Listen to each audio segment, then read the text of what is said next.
नमस्कार दोस्तों, स्वागत है आपका आपके YouTube channel are Kumar Aditya पर।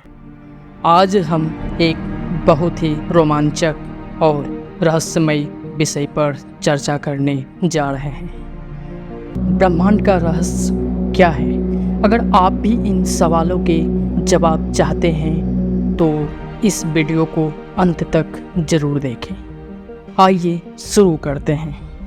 ब्रह्मांड की उत्पत्ति यानी कि ब्रह्मांड के जन्म को लेकर कई सिद्धांत हैं। इनमें से कुछ प्रमुख सिद्धांत का हम जिक्र करेंगे।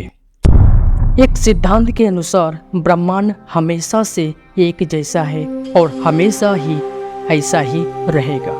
इसमें कहा गया है कि ब्रह्मांड में नए पदार्थ का निरंतर निर्माण होता रहता है, जिससे इसका घनापन स्थिर रहता है, जिसे हम स्टेडी स्टेट सिद्धांत कहते हैं। एक सिद्धांत के अनुसार ब्रह्मांड बार बार फैलता और सिकुड़ता रहता है। एक विस्फोट के बाद ब्रह्मांड फैलता है और फिर ठंड होने के बाद फिर से सिकुड़ जाता है, जिसे हम ऑसिलेटिंग यूनिवर्स सिद्धांत कहते हैं।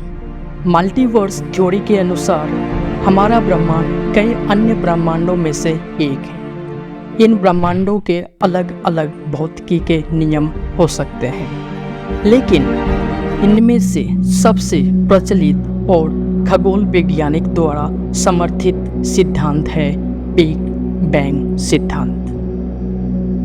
बिग बैंग सिद्धांत के अनुसार ब्रह्मांड का जन्म लगभग 13.8 अरब वर्ष पहले एक विशाल विस्फोट से हुआ था।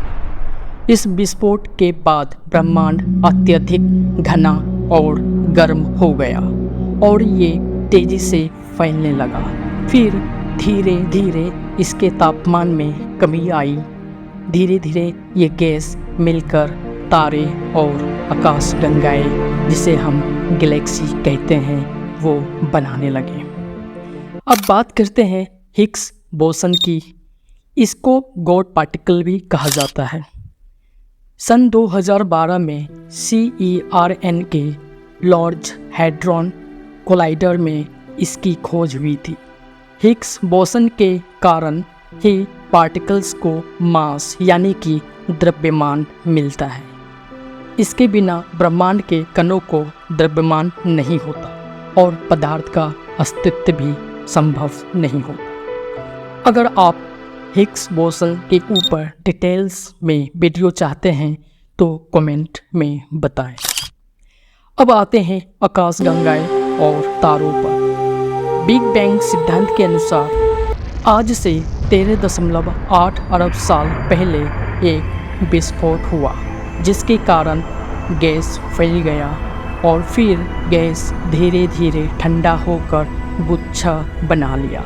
और इन गुच्छों को देखने के बाद पता चला इनमें 1 लाख से 4 लाख अरब तारे हैं। इसी तारों के समूह को हम गैलेक्सी कहते हैं। हमारा पृथ्वी जिस तारों की समूह यानी जिस आकाशगंगा की समूह में है, उसका नाम मिल्की वे आकाशगंगा है। अगर आप आकाशगंगा के ऊपर डिटेल वीडियो चाहते हैं तो कमेंट में ज़रूर बताएं। दोस्तों, तारों का समूह जिसे हम गैलेक्सी या आकाशगंगा कहते हैं, ये ब्रह्मांड की संरचना को दर्शाता है। आइए अब हम तारे को समझते हैं। एक तारे का जीवन चक्र बहुत ही रोचक होता है। तारे की शुरुआत एक नेबुला से होती है, जो गैस और धूल का एक बादल होता है। नेबुला के संकुचित होने पर प्रोटोटार का निर्माण होता है। प्रोटोटार के बाद मुख्य तारा बनता है, जो अपने जीवन का अधिकांश समय इस अवस्था में बिताता है। उदाहरण के तौर पर आप हमारे सूरज को ले सकते हैं। जैसे कि आप जानते हैं, सूरज भी एक तारा है और ये अभी अपने जीवन का मध्य अवस्था में है। 4.5 अरब वर्ष पुराना है।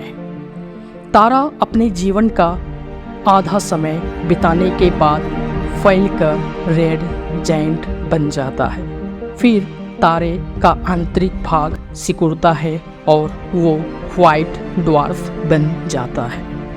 व्हाइट ड्वार्फ के ठंड होने के बाद वह ब्लैक ड्वार्फ बन जाता है, जिसे हम ब्लैक होल कहते हैं। ये एक मरा हुआ तारा है जिसके अंदर कोई लाइट नहीं होती। दोस्तों, ब्रह्मांड का रहस्य जितना गहरा है उतना ही रोचक भी है। हमने आज कुछ प्रमुख सिद्धांतों और तत्वों के बारे में जाना जो ब्रह्मांड की उत्पत्ति और विकास को समझने में मदद करते हैं। अगर आपको ये वीडियो पसंद आई हो तो लाइक ज़रूर करें, कमेंट करके अपने विचार बताएं और चैनल को सब्सक्राइब करके मुझे मोटिवेट करें। फिर मिलेंगे एक नए विषय के साथ नए वीडियो में। धन्यवाद।